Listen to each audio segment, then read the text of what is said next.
Welcome, everyone, to today's podcast episode. I'm delighted to have invited a guest from one of my all-time favorite brands, Peet's Coffee. Those of you who have been watching know that I'm always drinking coffee on the podcast, and it's Peet's that's in my mug. So in a minute, we're going to welcome Kristina Roach. But before I do that, I just want to thank you all for being here. If you're new to the podcast, please subscribe, send us your comments. Who do you want to hear? And if you've been with us for a while, thank you for coming back. You should be able to find us on all your podcast platforms to listen or watch. Thanks. So now I have the pleasure of introducing to you Kristina Roach. She's an executive leader with over 2 decades of experience building industry leader lifestyle brands at Nestle, one of my former companies, Starbucks, Pepsico, Anheuser-Busch InBev, and the Clorox company. She has a track record of developing new and breakthrough programs and capabilities with a general manager mindset. In her current role as Senior Director and Head of Brand Marketing at Peet's Coffee Company, she leads Omnichannel Marketing for Peet's $1 billion business across CPG, retail, and food service channels. She's responsible for developing a high-performing team and leading critical initiatives that span brand strategy, product management, and integrated marketing planning. She lives in north of San Francisco with her husband and 2 daughters. Welcome, Kristina. Thank you so much, Lisa. It's a pleasure to be here. Well, I'm happy to have you. I know there's a lot going on over at Pete's, and we're going to talk about that. But I always like to open the podcast to get your definition of dauntless. What does dauntless mean to you? That's a great question. Dauntless means to me really moving forward with conviction without maybe having all the answers. So it means really a leadership to try something new, a willingness to fail fast, get back up and learn, have a sense of curiosity. My career has really been, as you mentioned in my intro, it's about building brands that consumers genuinely love. And that has been a personal passion and purpose for me is really working for brands that I believe in that have been both at large companies and also entrepreneurial environments where I can really showcase leadership, be able to step in and get into maybe places of discomfort or uncomfortable spaces for me to grow, and be able to have a strong purpose to work for brands that I believe in. I think what drew me to Peet's is the legacy of a 60-year-old brand that started with Alfred Peet. He really helped shape the world of coffee today in the US as we know it in the specialty coffee space. And he had a belief that coffee should be treated as a craft and never compromised on quality. And that's really something that makes me excited as a marketer to get behind working for a brand that has a quality product behind it. I I I feel that the backstory, the origin story of Pete's is really important as we think about brands that have a purpose we believe in. Most of the brands that I've worked on that have a true purpose really do come from the origin story. And it sounds like that's true of Pete's too. How old is Pete's? And I know the coffee industry is challenged by cost of goods right now. I'm spending a lot more than I ever did to get my favorite coffee, but I wouldn't go without it. It's so true. So Peet's is turning 60 this year. It's a 60-year-old brand. And I've been so excited to be behind this legacy, to be able to honor the legacy of Alfred Peet and be able to help shape the storytelling of our brand story to consumers, but really on the tenets of our founding story of quality and craft. That hasn't changed. We've been uncompromising on quality and craft since day one. So that's something that I'm excited to continue that story that Alfred Pete started, and bring that story to life across all the channels, whether it's within our food service business, our CPG business, and grocery stores, and also come to life in our retail cafes. I would say that the challenges that you're speaking to are challenges that a lot of brands are facing right now. It's not something new.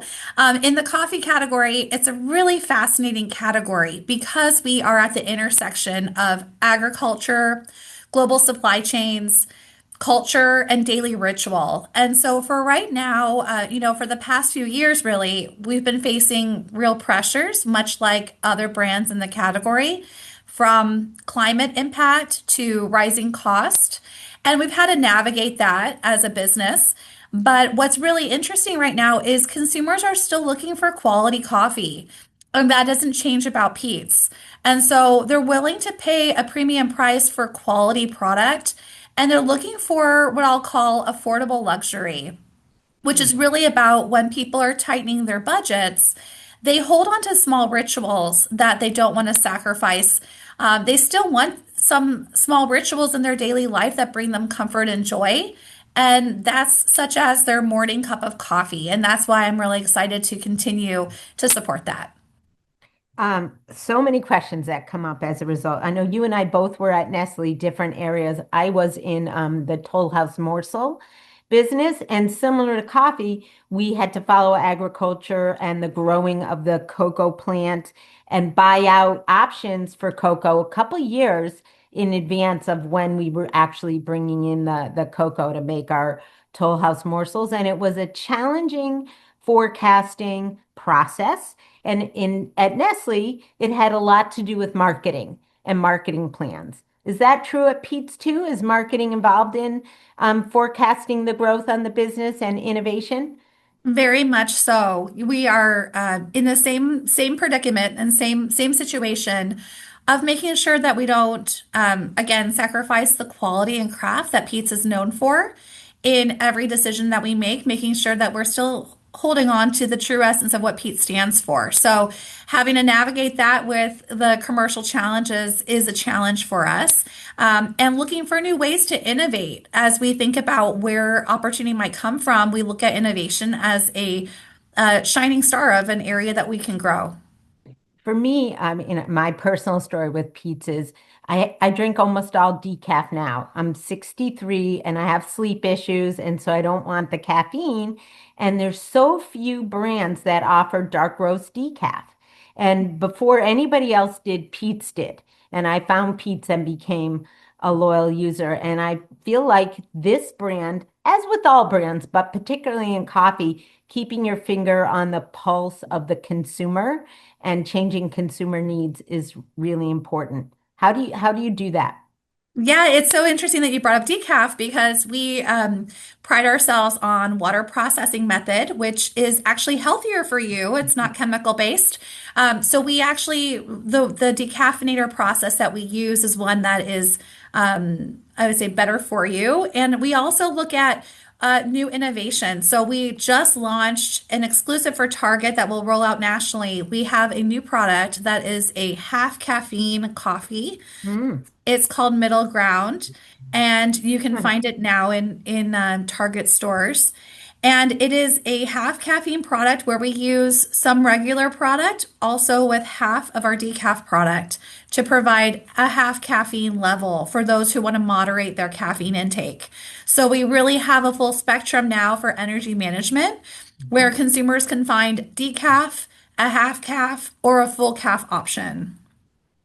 Energy management, you don't really think about that. And when you think about coffee, I think about it as taste and my ritual, but you're right, it's energy management too. And certainly the coffee I choose for the afternoon, I sometimes sneak in a little caffeine if I'm tired. So I'll have to go find middle ground. Does it come as ground coffee as well as in K cups, or how It does it come? does. It does. It's both in ground coffee and K cups. Okay.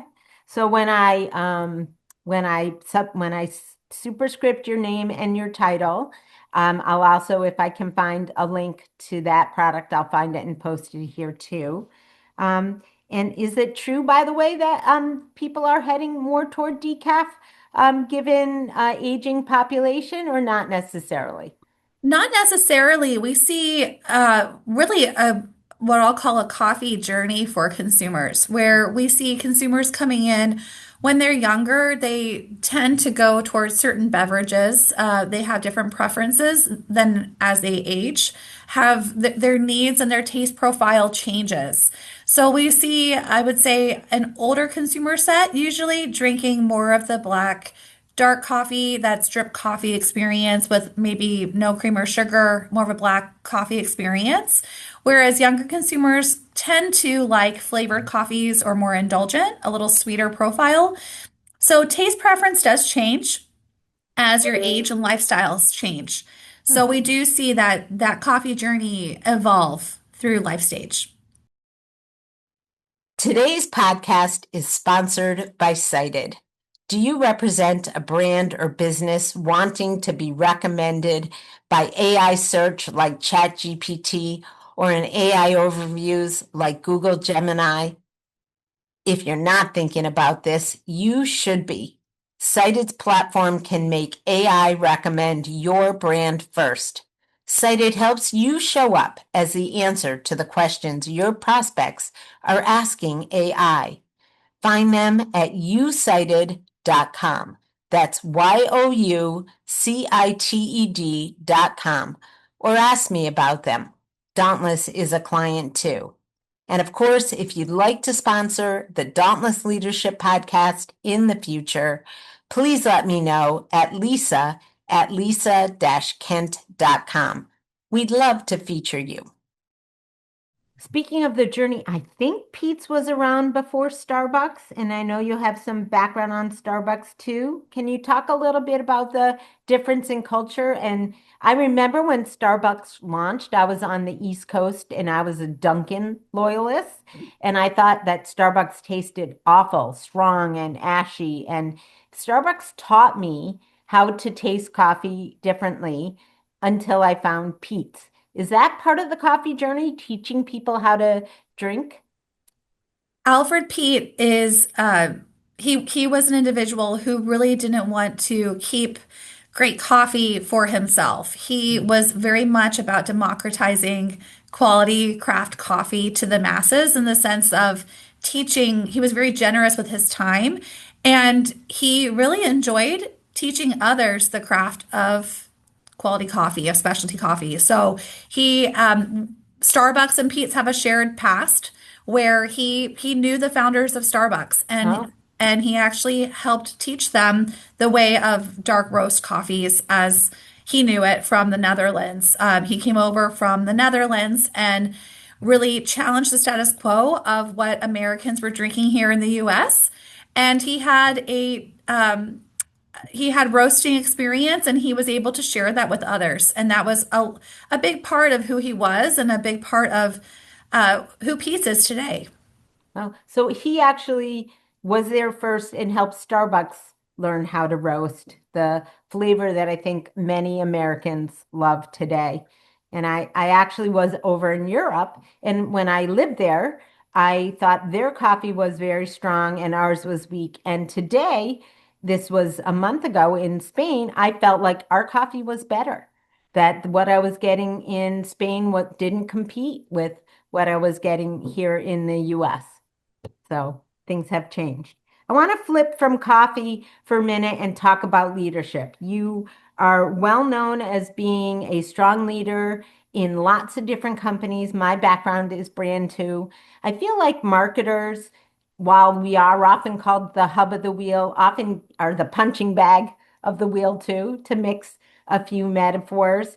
And it's really important to differentiate and distinguish your brand. It's always important, but now more than ever. How are you doing that, and how do you teach people how to do that? It is hard to distinguish the brand. I think to consumers who, at a time right now, are really questioning what the value proposition is as they have tighter wallets and are making tough decisions at shelf. So, being able to communicate to consumers our value of why we're worth paying more for is super important, especially now. And that's going back to, again, our quality and our craft in the product itself and being very explicit in the storytelling of what makes our coffee different from maybe mainstream or other coffees out there in the industry. So being able to explain, I go back to it's a combination, I would say the secret sauce or formula of where and how we source the coffee. It's the expertise in blending and it's the expertise in roasting. And I think it's that trifecta when they all come together that creates a delicious experience in the cup that consumers can taste. It's really the proof is in the pudding that the consumer can taste the difference when they've had a great cup of coffee. It can really start their morning and the tone for their day off right when they have that experience. And it's all because of the expertise that goes into that cup, the thoughtful care and craft. When I see your title as Senior Director and Head of Brand Marketing in Omnichannel, to me, Omnichannel could be the integrated marketing piece, so across digital platforms as well as traditional, or you also manage food service and retail and the brand. So you're omni-channel. That's right. Um, that's got to be challenging. It's a little confusing sometimes when I talk to people who might take it one way or the other. Most people read it and they think it's the 360 integrated marketing, which it is. In addition to that, it is the different business channels that I oversee. So it is really trying to find and unlock opportunity to find ways to speak to consumers throughout those channel touch points in a way that's consistent for the brand. So, really looking at it through all lenses of how a consumer journey or experience is within our retail coffee bar versus in the CPG grocery aisle versus within a hospital or a college campus. How is the brand showing up in a consistent way across those elements, meeting the consumer wherever he or she is? For me, when you're talking about getting somebody on the coffee journey, for me, it's about getting them to try Peet's coffee. And I don't see you in retail here in New Jersey. Do you have a regional focus? And do you do different things in different parts of the country? And are you global?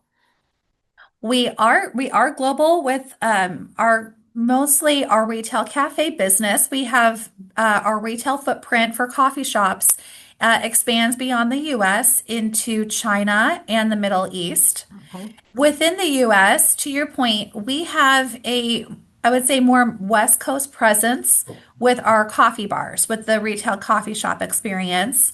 And that's really our area that we have the strongest brand presence where people know us and have tried us because of the West Coast presence. However, we have a national footprint when it comes to our CPG business and our food service business. We're all over the country. That's how I get you when I'm not visiting my sister in LA. But my first Pete's was in Los Angeles. And I have to say, it was a life-changing experience. You can't get good bagels there, but you can get good coffee. Um, so, talk with me a bit about women in leadership because Pete's uniquely has a lot of women in senior leadership, which, of course, is part of what Dauntless LeadHERship is all about. We have a lot of female leaders, and that's something that really drew me to the company. Um, my CMO is a female. We have some really strong advocates and female leaders across our senior leadership team, across sales, across HR, in different functions. We have a lot of senior positions where women hold those positions. So I think that being able to see women in leadership roles is a great sense of confidence for people like me and the people who are within my group to be able to have someone that they can look up to and find that there are real life examples of people in those shoes for really, I think, career pathing opportunities for younger individuals or people earlier in their career to see that the path is already being carved out with strong female leaders. I mean, I think that matters a lot, and I think it's hard. I talked about this on the podcast that I mentioned to you that I just recorded with the chief accounting officer for Live Nation. That's an industry historically that has not had a lot of women, and so they are breaking ground. The women moving up in that organization. At Pete's, it feels like there's a legacy of strong women in leadership roles. Do you feel like women maybe manage a little differently than men? And is it a good place, obviously, leadership wise, for women to work? But Do they make it flexible for people who, I know you have two daughters. My company was founded on flexibility for primarily working moms. How is that environment there? Yes, I would say that it is flexible in understanding that we have a life outside of work. I think it's more about making sure that the work is still getting done. Absolutely. So how it might get done and when, can vary based on the individual and what they're going through, to balance, find some work-life harmony. But I do think the company is very supportive of women and in leadership positions. They support women in their aspirations for development. I don't see that different from other, any discrimination or difference among gender or wherever they may Okay. come from. So I would say that there is an active group. We have also a employee resource group internally that supports women. And I would say our culture as a whole really fosters diversity and unity. And we find ways to really support one another through career development. So I see that as a positive within our culture here at Pete's. I forgot to mention that we have listening in somebody from Pete's PR agency, which is the Pray Tell agency, Kendall, and her last name happens to be Coffee. So Kendall, you don't have to talk, but I wanted to welcome you here with us too. And I think Pete's has great PR, and I forgot to ask the question, how do you balance that 60-year heritage with innovation and appearing modern and talking to consumers in 2026? That was something that Kendall thought I should make sure to ask you. It's a great question. I think the heritage of our 60 years gives us a really strong foundation and a founder story that's unique for us as a brand. It's really authentic in our storytelling. And we stay dauntless by constantly asking ourselves, okay, how do we honor the legacy without feeling like we're outdated or stale? How do we honor the legacy and bring a fresh take on how we speak to that today that's still relevant for consumers? So sometimes we call that modern heritage. Sometimes we think about modernized marketing vehicles for us to be able to communicate our story in a way that maybe brings a little bit of nostalgia about the brand, but in a way that is still very much relevant. I a lot of times will run into people and they know about Peet's Coffee and they have amazing stories that they tell me about being introduced to coffee through their parents and being introduced to Peet's. And the stories that they tell come with so much love and passion for Pete's. And so it's how do we nurture those stories and be able to share that with others in a way that doesn't feel like we're stuck in the past, but really being able to showcase that our tenets of what we're known for, our ability and I would say our pursuit of finding what's better out there in the world to always take care of farmers, finding better methods and opportunities for us to innovate in formats that may exist today or new formats in the future. We have this I would say quality and attribute to never rest on our laurel and always challenge status quo. And so that history that we have is something that I think will propel us in the future as we think about that pursuit of better. I'm just writing down, I like the term modern heritage. It really does speak to how you have to delicately manage the brand. And literally, as we were speaking, I'm getting push notifications from Starbucks. And it feels like I have a very different relationship with that brand than I do with Pete's because there's not a retail presence here. So I'd like to have a closer relationship with Pete's. What do you do to make sure that you have that kind of engagement and relationship when you're not on the West Coast and you don't have the physical presence? It's a really good question because when you mention push notifications, we have a great community of who we call Peetnicks. Peetnicks are the consumers who love the Pete's brand. We also affectionately call our employees Peetnicks. And we have a Peetnick rewards program. Much like some other brands, we have a mobile app experience where consumers can order ahead. They can receive notifications, information about our products and about our brand. We also have a strong communication through email where we're emailing consumers. We have a subscription service.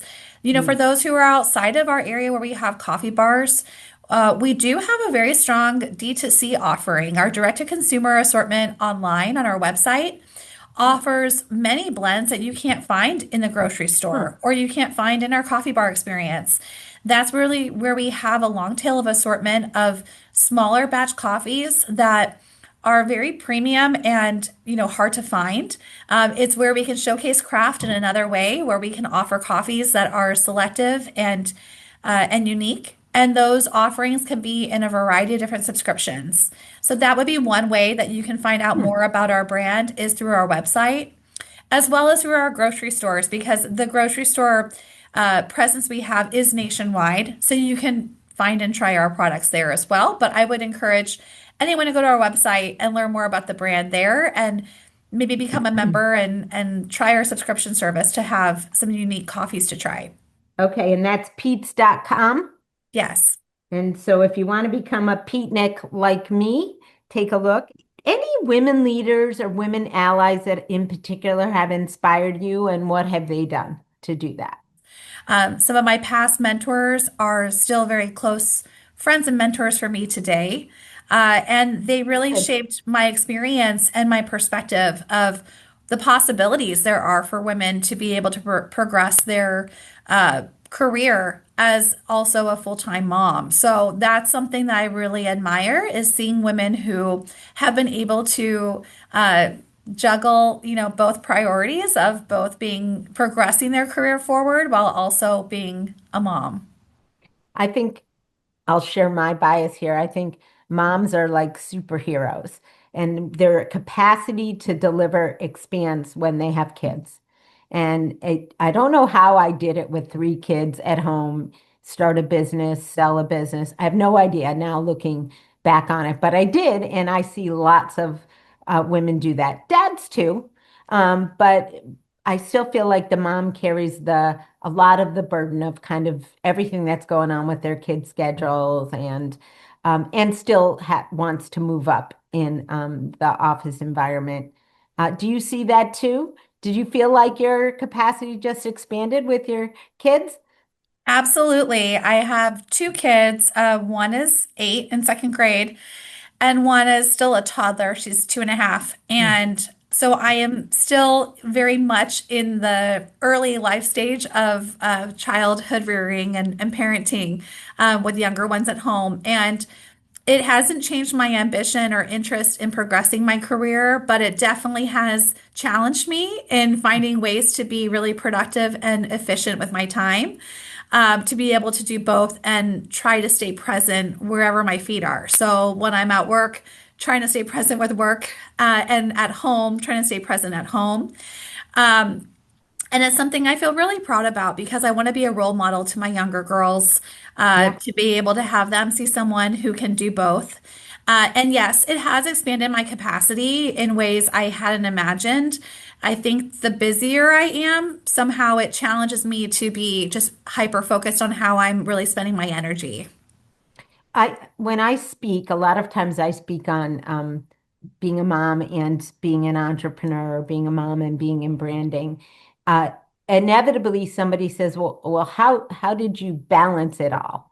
And I always say, there's not really a way to balance it all. It is more like you said, Kristina, which is I focus on business when I'm focusing on business, and my kids and what's going on in their lives when I'm with them, and I try really hard to be in the right moment with them when I can and be at work when I'm working. And obviously, hours change because you might have to work after they go to bed, but that's okay for a while. And, when I was with kids your age, I thought this is endless. And now I look back and it was like a blink of an eye. I told you I was in Madrid.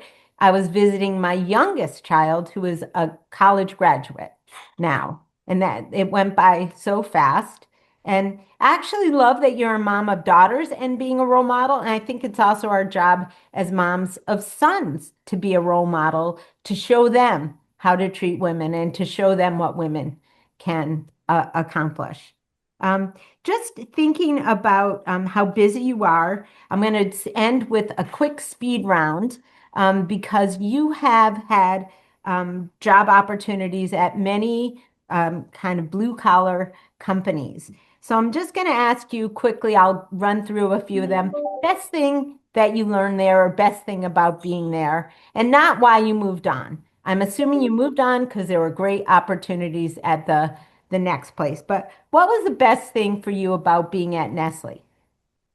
Gosh, so many great things. I really enjoyed my time there, but I would say uh, what always brings me back are the people. I really enjoyed working with the people at Nestle. Uh, it's always great to surround yourself with really smart people who can make you better, make your work better, feeling challenged but supported at the same time. And I felt like that was Nestle in a nutshell. I I agree. also really appreciated, Nestle is a Swiss company and they have process, ways of working. Oh, They, yes. they've got it down to a science and they've got it down like a well-oiled machine. And I really appreciated the clarity they offered, where I knew what needed to get done, who needed to be included, when, where. So being able to identify key stakeholders, process, how to get the work done, where to go for help was very clear at Nestle because they have it all sorted and mapped out. They're a very organized company and they have a well-supported team that I just always felt support. Smart people, support, and organization. I agree. They're not entrepreneurial, but they were early in my career. I learned a ton from Nestle. Okay, switching gears to Starbucks. Starbucks, I would say, Starbucks is they lean in on, I would say, again, people.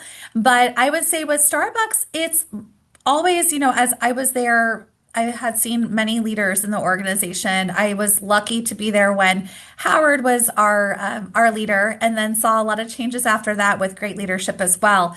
Starbucks is a company that I felt like really was the heart. They cared about the person, not just the cup of coffee, but really who they were serving.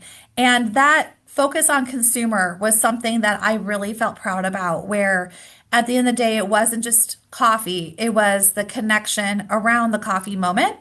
And they really had this focus of the heart and soul of the company operating with the people within it. When I was there, it was very much about, uh, I would say, people focused, people minded, both So far, internally two and for two externally. people. So how about PepsiCo? PepsiCo, well, that was part of my Starbucks experience working on a joint Oh, venture with Pepsi. okay. And what I learned about PepsiCo is they are very good at distribution, at commercialization. Their commercial team is excellent in being able to bring ideas to life and into market.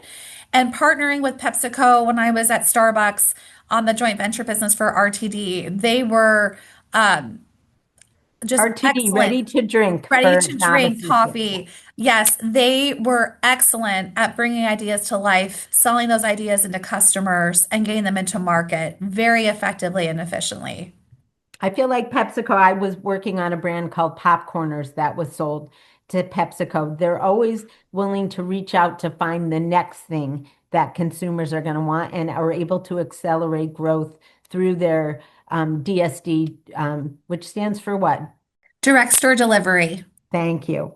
How about Anheuser-Busch? They've had their challenges recently. Yes, Anheuser-Busch. When I was working there, I learned that they really embody the fail fast mentality.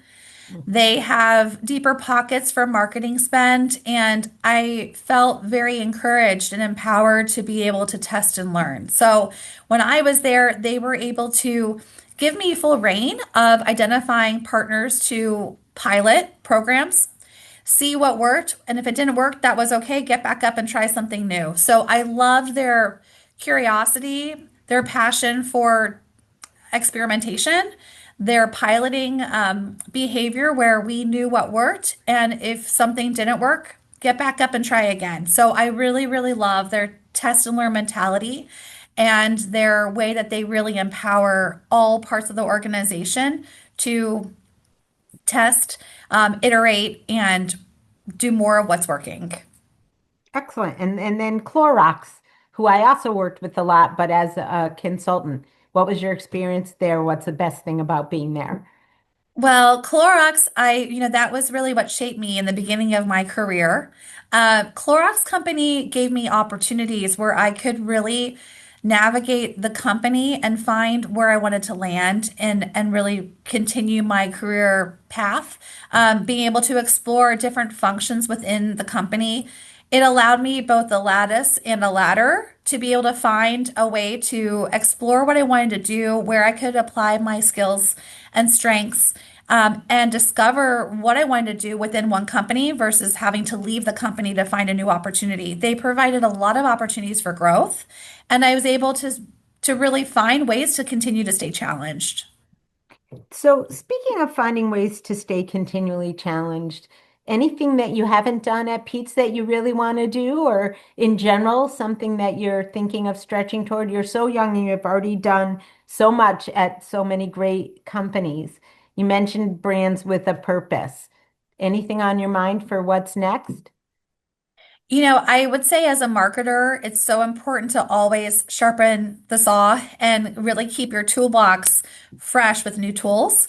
Something we didn't cover, but is something top of mind for me right now is incorporating AI as a tool. I think for AI, there's been a lot of controversy and conversation around is this a tool to use or is it a replacement? And I don't think it's a replacement. I do think it's a tool for us to learn more about and figure how to incorporate it to make us smarter marketers. And so for me, I'm learning a ton in my current role where I am trying to identify new tools to add to my own toolbox as a marketer to make me smarter. And specifically with AI, it's making my work more efficient so that I can carve out more time for bigger bodies of work that are more strategic. I'm leveraging AI as a really truly a tool for me to use as an input rather than as a replacement. So that's something that I'm seeing currently in my current role that I'm actively using to try to sharpen my saw. I'm so glad you brought that up because I didn't have it on your list of questions. But in the last, I don't know, 10 episodes of the podcast, I always ask my guests, and I think I know your answer, AI, friend or foe? Yeah, it's a tough question because we don't know everything about AI. So we have to be careful in I think how we use it. But how I'm using it today for work purposes, it's a friend in terms of how I'm using it. I think that there could be more regulation on how we think about AI as a broader collective, but I think in the workspace, it's definitely a tool that I'm leveraging now and creating efficiency in my job. Well, thank you. Now, I mentioned Pete's.com. We talked about the new um, middle ground launch at Target, but is there anything else I can do with the podcast to merchandise your wonderful brand and get the word out for you? Thank you, Lisa, so much. It's been a pleasure speaking with you this morning. And I would say, if you're new to the brand, go down the grocery aisle. You can find us nationwide in any grocery store, over 14,000 stores across the US. I would say start there and pick up a bag of our coffee. Just try it because you might be pleasantly surprised with the product. Depending on what you're looking for, we probably offer what you're seeking. So try picking up a bag of our coffee or K-Cup pods. Our flagship is a Major Dickinson's, Yeah. which is a dark roast coffee. And if dark roast is not your preference, then I would recommend Big Bang, which is our medium roast coffee. That's my favorite, actually. And I know that for those who are outside of the West Coast and might not be able to experience our coffee bar experience at our retail cafes, our grocery stores offer, the partners that we work with to have our product in the grocery store. You can find us basically anywhere. So I would just encourage you to try a product within our grocery store experience. Outstanding. We will definitely get the message out for you. And I will close today's podcast as I always do. First, I'll say thank you so much for being here, Kristina. And we wish lots of wonderful things for Pete. So you succeed in, I could get all kinds of new great things from them. I'm going to become a Peetnick. And in the immortal words of my mom, Arlene Barnett, you don't have to know what you're going to be when you grow up, just what you want to do next. So everybody, stay dauntless. Come on back for the next episode. And again, thank you for being here today. Thank you so Thank you. much, Lisa.